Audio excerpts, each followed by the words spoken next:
The primary election happened nearly 2 weeks ago, and then last week we had that special election in Puna. Tonight, a lawsuit that could extend voting once again. Brenton Awa has our top story tonight. Brenton. Yunji, the lawsuit was filed in Supreme Court today. The American Civil Liberties Union of Hawaii is suing Governor Abercrombie and other election officials, saying that there's still residents in Puna that have been denied their constitutional right to vote. The lawsuit isn't challenging the results of the election. Instead, it's challenging the procedure. An emotional scene at Saturday's special election in Pahoa. Lower Puna residents turned away from the polls, told their precincts didn't qualify. They're not going to reopen the polls for these people is absolutely insane, absolutely unfair, and completely an injustice to the community.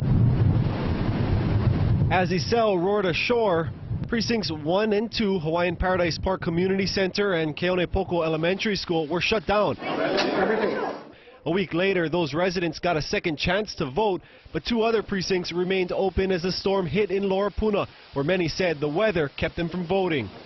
We had a hurricane, a tropical storm, and we know that government officials are trying to make the best decisions that they can with the information that they can.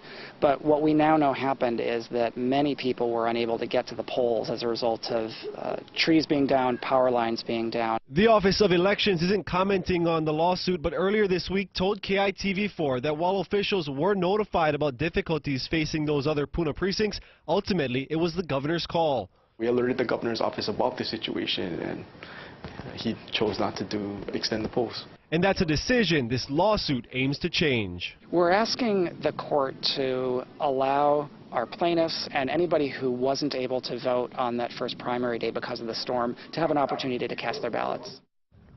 Now, if you're at home wondering, well, if the Supreme Court rules in favor of the ACLU and allows those Puna residents to vote, would those votes change the outcomes in any of those races? We asked that to political analyst Neil Milner, who said there's no indication that those votes would change the current results. He went on to say that it would be extraordinarily amazing if those votes change the outcome of the Senate race between Colleen Hanabusa and Brian Schatz. Back to you.